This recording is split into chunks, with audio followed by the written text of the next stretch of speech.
फिर हमारे साथ मजलूम सैयद मोहित जफर साहब बैठे हैं, जो कि गाला इनका गाला नंबर 5 A wing Amatulla apartment MT Ansari मार्ग grand road east Mumbai number 8।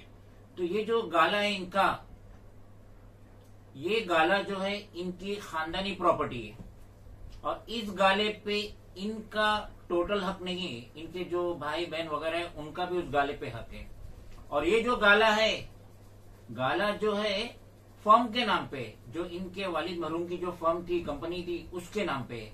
तो Indian Overseas Bank Malad West branch ने विदाउट इन्वेस्टिगेशन प्रॉपर डॉक्यूमेंटेशन उन्होंने 1,63,00,000 रुपए का लोन ग्रांट कर दिए। इससे पहले भी हमने अपना वीडियो बनाए थे इस मुतालिक।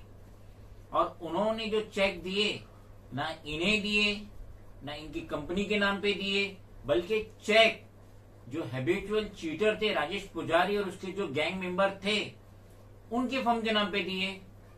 वो पैसा लेके चला गया, उसने सारा पैसा खा गया, उसने आज तक एक भी इंस्टॉलमेंट नहीं भरा। और जब बैंक की तरफ से प्रेशर हुआ तो उसने 19,96,000 का चेक दिया बैंक को कि आप इससे पहले कैश कर लीजिए और उसके बाद मजीद जो इंस्टॉलमेंट में क्लियर करूंगा, मगर वो चेक बाउंस हुआ।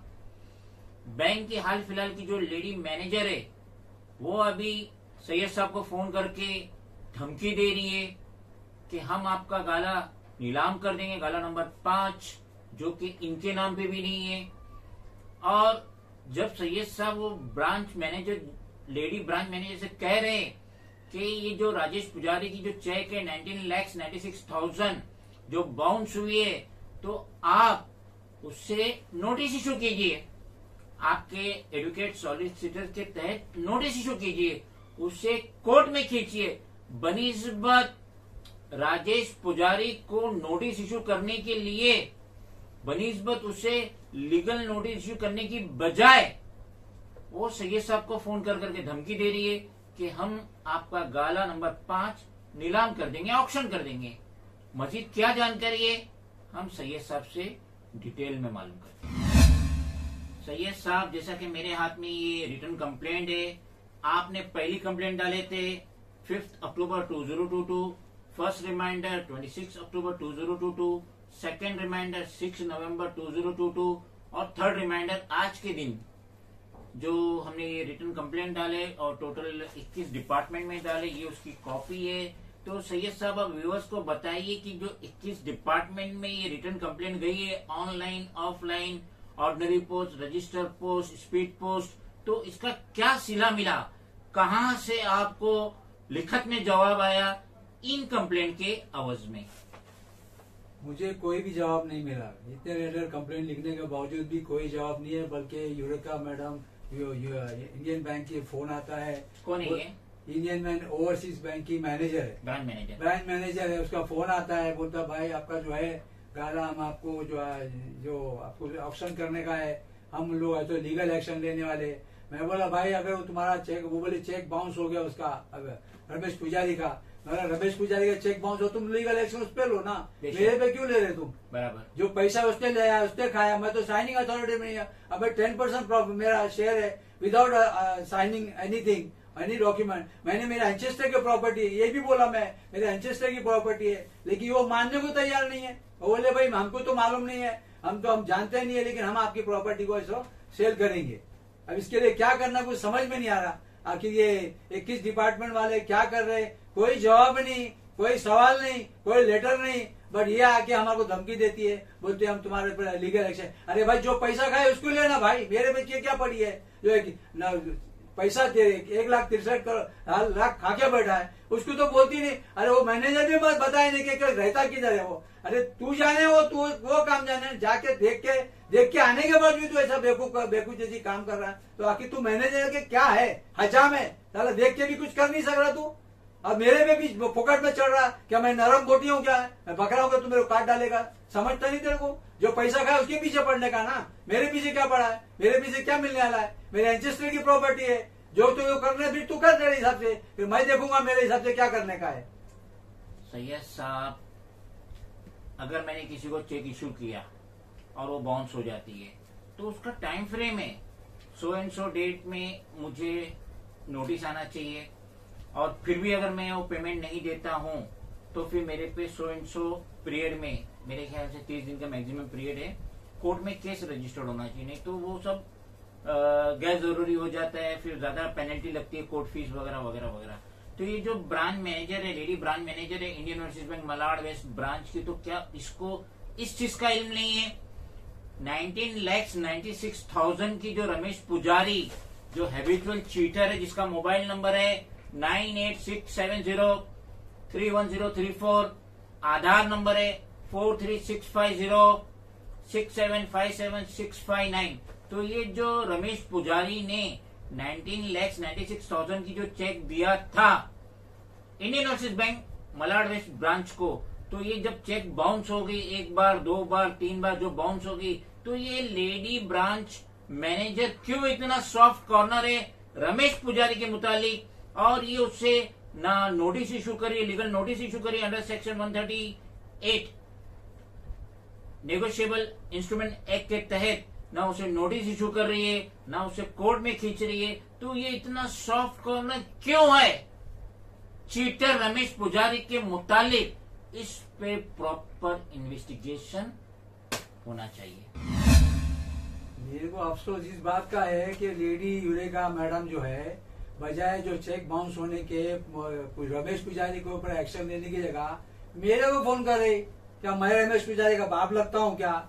क्या मैं उसका रिश्तेदार लगता हूँ क्या? क्या रमेश पुजारी ने मेरे को पैसा दिया क्या? नहीं, ये खाया, ये मजा किया, इसको पकड़े ना, इसको नोटिस करे, इसको पकड़े, पुलिस कंप्लेंट करे, ये पैसा खा के इसको निकालो ना। इसकी तो बात ही नहीं करते लोग। या क्या मालूम क्या मिली भगत है, समझ में नहीं आता। मैनेजर भी उसके साथ भी मिला हुआ है, समझ में नहीं आता। ये दोनों आपस में मिल के काम कर रहे हैं, या मेरे पर टैक्स कर रहे हैं, मेरे परेशानी डाल रहे हैं। करण को बोलता नहीं, रमेश पुजारी को बोलता नहीं, मेरे पीछे चढ़ाई कर रहे हैं लोग। मेरे को समझ में नहीं आता। पूरे डिपार्टमेंट के आदमी खामोश बैठे। आखिर डिपार्टमेंट है तो काहे का डिपार्टमेंट? ये क्या आदमी मशरूम आदमी को जुर्म करने का डिपार्टमेंट है क्या? ये कोई व्यवहार ही नहीं करता, या कोई पकड़ता है, ना पुलिस वाले को करते हैं, नहीं ये मैनेजर करती है। मैनेजर का काम था इसको शूट फाइल करने का, उसको पकड़ने का।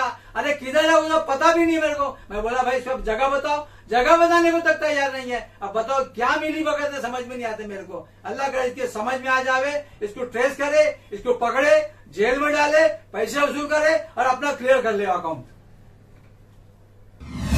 ये तो हम सब जानते हैं कि जब भी बैंक से, फाइनेंशियल इंस्टीट्यूशन से, मनी लेंडर से, किसी से भी लोन लो, तो वो तो सबसे पहले बोरोवर का, जो लोन लेने वाला है, उसका सारा डॉक्यूमेंटेशन लेता है। आधार लेता है, पैन कार्ड लेता है, राशन कार्ड लेता है, प्रॉपर लाइट बिल लेता है, सब लेता है। उसके बाद वो 2 गारंटर का भी डॉक्यूमेंटेशन लेता है। और अगर ये बोरोवर, ये लोन लेने वाला अगर डिफॉल्टर रहता है, तो वो जो गारंटर है उनको अप्रोच करती है bank, financial institution, money lender वगैरह वगैरह वगैरह। ये तरीका है जो सदियों से होते आ रहा है। लेकिन यहाँ पे ये lady branch manager Indian Overseas Bank Malad West branch, वो रमेश पुजारी को नहीं परेशान कर रही है।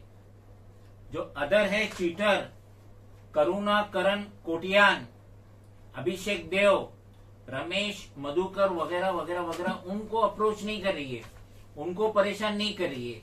ये लोगों ने 1,63,00,000 रुपए के जायद लोन लिए, जो कि अब 2 करोड़ तक पहुंच चुका है। वो ले दे के 73 years senior citizen of India Syed Moiz Zafar साहब को हद्दो दर्जा परेशान कर। सैयद साहब, मैं आपसे पूछना चाहता हूं कि इस मैटर के मुतालिक आप स्टेट के CM Eknath Shinde, home minister Devendra Fadnavis और commissioner of police for greater Mumbai Vivek Phansalkar से क्या गुहार लगाना चाहेंगे ये चीटर रमेश पुजारी एंड गैंग के खिलाफ? मैं यही गुहार लगाना चाहता हूं कि अपने सीएम साहब है, फडणवीस साहब है, और अपने कमिश्नर ऑफ पुलिस है, मैं हम्बल रिक्वेस्ट करता हूँ। देखिए मेरी उम्र जो 73 है, न जाने कब मैं कभी ऑफ हो जाऊंगा पता नहीं। खाना भी हराम, पीना भी हराम, रहना भी हराम, सोना भी हराम हो जाता। बच्चे परेशान, बीवी परेशान, क्या टॉर्चर है समझ में नहीं आता। ये कल्प्रिट लोगों को क्यों नहीं पकड़ रहे समझ में नहीं आता। रमेश पुजारी है, अभिषेक दे है, और करुणाकरण है, और अपना ये रमेश चांदवड़े, ये सब चोरों की मंडली है साले। ये डाकू है, कितनों का माल लूटेंगे मालूम नहीं। मुझ जैसे शरीफ आदमी के पास 3 साल फुकट में रह के, मेरा खाना खा के, मेरे कुछ भी नहीं दिए, मैं इस पर रहम किया, क्या मेरा कसूर है? क्या इंसान पर रहम करना कोई हक नहीं है? मैं बोले चलो भाई तुम्हारा काम हो जाता।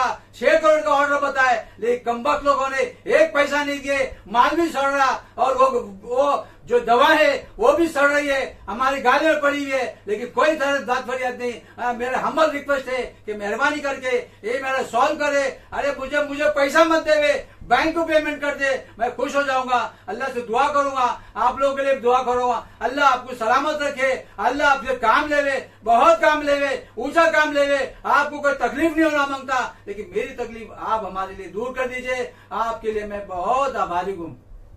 हम भी उम्मीद करते हैं कि सैयद साहब की उम्र को देखते हुए 73 इयर्स स्टेट के CM, home minister, commissioner of police इस तरफ तवज्जो देंगे, और साथ ही साथ governor of reserve bank of India वो भी इस तरफ तवज्जो देंगे, और खास तौर से chairperson of Indian Overseas bank वो भी देखेंगे कि किस तरीके से गड़बड़ी हो रही है इनकी मलाड वेस्ट ब्रांच में। जो हैबिचुअल चीटर है उनकी जो चेक दी हुई है 19,96,000 की जो चेक दी हुई, जो बाउंस हो गई 1 बार 2 बार 3 बार, मगर ये लेडी ब्रांच मैनेजर उसको ना नोटिस इश्यू कर रही है, उसके खिलाफ ना कोर्ट में जा रही है। गोया ये पूरा सपोर्ट कर रही है उस हैबिचुअल चीटर रमेश पुजारी को, और ये सीनियर सिटीजन के पीछे पड़ी है कि हम आपका गाला नंबर 5 ऑक्शन कर देंगे, नीलाम कर देंगे। तो हम उम्मीद करते हैं कि सैयद साहब को इंसाफ मिलेगा, और जरूर मिलेगा।